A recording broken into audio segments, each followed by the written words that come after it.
Chapter 34, Oliver. Just what I wanted. All of the guys not only aware that I have a crush on Kaylee, but appointing themselves as my wingmen to help me get the girl. Once we're back at school, Lynn leads us to the library because no one will be there right now. Lynn signs us in for a study room under the pretense of her English project. Lynn is clearly taking her new project seriously because she's brought her favorite set of pens with her and one of her nice notebooks. Why do we have to do this? I'm the only one of us to ever have a long-term relationship. Why do y'all feel the need to commandeer my love life? I ask when we're sitting with the door shut. Because you may be great at maintaining a relationship, but that experience and knowledge only applies if there's an actual relationship. You've been crushing on the Queen of Punk for months and didn't even talk to her before this week. Clearly, you need help, Daniel says. Come on, dude. You can't try to say this is no big deal. You learned guitar for this girl. As your best friends, we're obligated to help you capture her attention. Tristan taps his fingers on the table. You've liked her for that long? Grayson looks a little hurt. And you learned guitar for her before you even tried talking to her? Jet looks at me like I've lost my mind. That's so sweet, Lynn squeals. For as much as she's not a fan of romance or feelings in her life, she loves reading about them and helping other people get their happily ever after. Yeah, very sweet. Jet waves away Lynn's enthusiasm. What's your plan, dude? Originally, I was going to ask her homecoming or maybe a different dance. I learned White Tiger on the guitar and planned on serenading her and then asking her out. However, Lynn beat me to inviting her to homecoming. Plus, she already has a date. Current plan would be to wait and see how tomorrow goes and go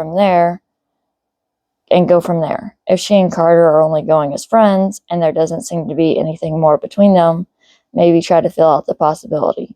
Like maybe try to ask her to dance and see what happens. They're definitely going as friends. They didn't sit together on the ride over or at the table during lunch. If they were dating, they'd be sitting together. Daniel reaches out and stops Tristan snapping. Personally, I don't bring my sister on dates with me and would never want to. Kaylee's bringing her younger sister. Tristan pulls a pen out of his bag and starts twirling it. At least he's being quiet now. Yeah, and Tristan's sister is older and actually cool.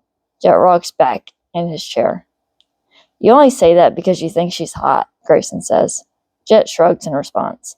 Lynn hits him upside the head. Maybe they've been together long enough that her sister being there doesn't matter. Or maybe she's close with her sister. I mean, Lynn is going in the same group as two of her brothers. Sarah could be like Colton and needs a ride. They still didn't sit next to each other at lunch. Kaylee sat next to you during lunch, Ollie. I don't think there's anything between Carter and Kaylee, and there's definitely a potential between you two. But that's not why we're here. Lynn effectively commands our attention. Why are we here, I ask. First, to get everyone caught up, so we're working with all the information. Second, we need to know more about her. That way we can better come up with ideas so we know if she's good enough for you. Third, to make a plan to woo her. Lynn says before asking me, So, how did you meet Kaylee? Seeing no other option, Lynn's like a dog with a bone when she wants something. I tell them about the 4th of July festival, the conversation I overheard during 2-a-days, and what has happened this past week. Lynn's taking notes the whole time. I focus on her because I don't want to see what the guys' faces look like. Jet leans forward. So, you saw her perform in the festival nearly 3 months ago and have only had surface-level conversations with her this week? Are you sure this chick's worth all this time you spent on her? I mean, she's kind of cute, but she dresses weird. Not to mention, she isn't exactly in our usual group. I bristle. Unlike you, I don't care about whether someone's considered popular at school. Jet has a point, though, Lynn says. Not about her not being popular. But how well do you know her? It sounds like all you know about her is that she's a good singer with excellent taste in music. And I'm all for helping you, but I don't want you to change who you are for a girl. You're amazing. If someone can't see that because you play sports, then they aren't worth your time or energy. It might have been an offhanded comment. Don't burn her at the stake for preferring musicians to athletes. Kaylee seems to have no problem with talking to Oliver knowing he plays sports. Tristan accidentally flicks his pen across the table to Grayson. Yeah, like when Jet says something stupid about preferring blondes to brunettes. He's joking around. Grayson Grayson tosses the pen back to Tristan. We know he's being stupid, but someone else who overhears it might not. But she only recently started talking to him. And that's after he learned to play guitar, Lynn argues. Unless she's been spying on Oliver or has some crazy radar that tells her who knows how to play an instrument, she wouldn't know that.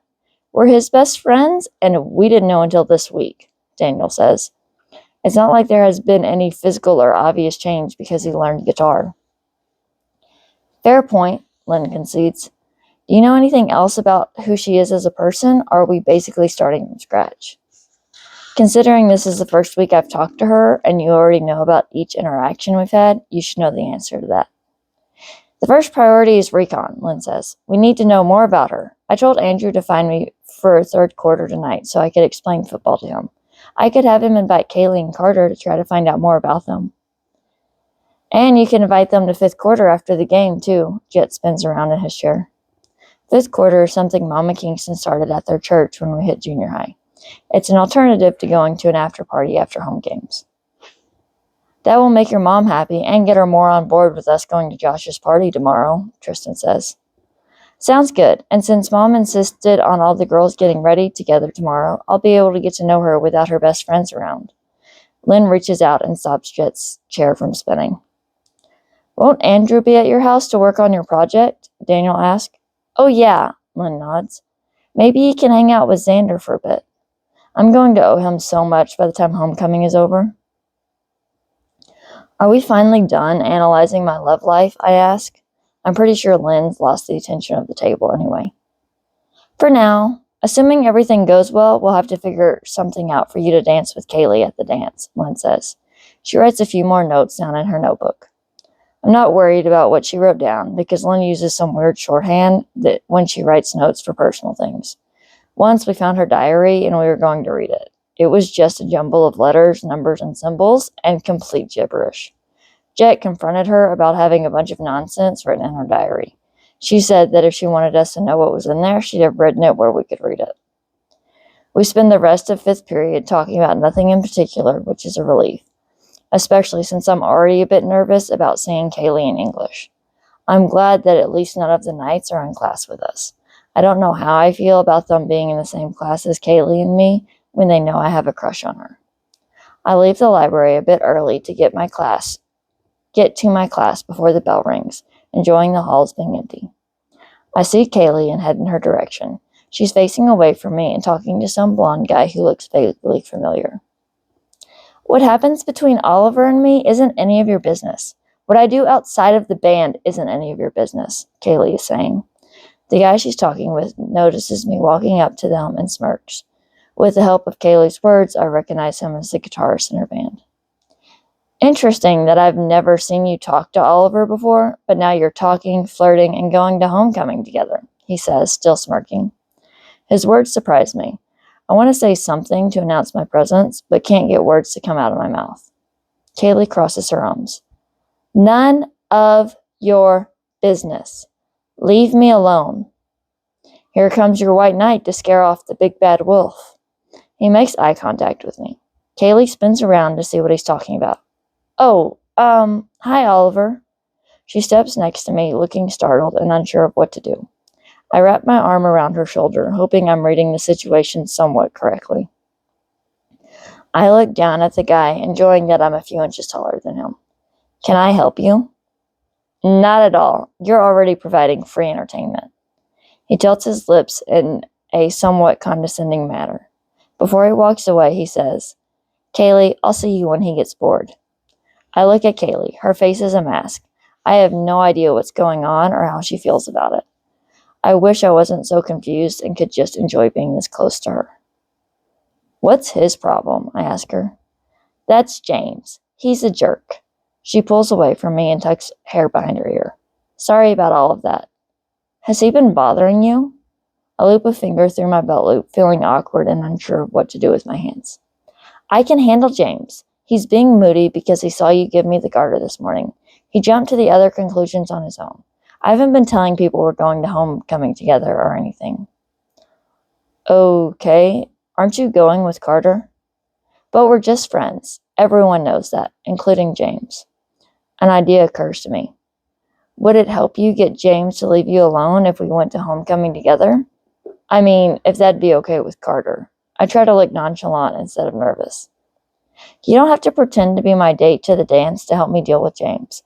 Like I said, I can handle him on my own. I don't need your pity. Kaylee snaps.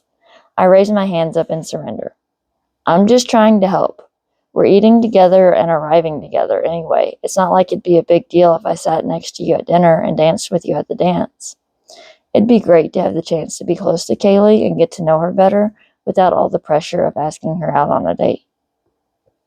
I don't need your help. I'm not one of the football team's groupies who's waiting for one of you to notice me, hoping you'll pay me a modicum of attention before discarding me and acting like I don't exist. Thanks, but no thanks. I didn't say you were, and I don't know what you've heard, but I'd never treat a girl that way. I was trying to help. Like I said, I don't need your help. I can handle James on my own. Kaylee storms off. Whatever, I say, even though she can't hear me. The bell ending 5th period rings as I walk away. Lynn might be right. I don't know Kaylee very well. What I just saw doesn't look like who I thought she was. Some of what she said about how my teammates treat girls might be true, but I'm not like that and never have been.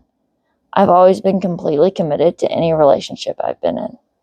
How can she lump us all together in one category just because we play sports?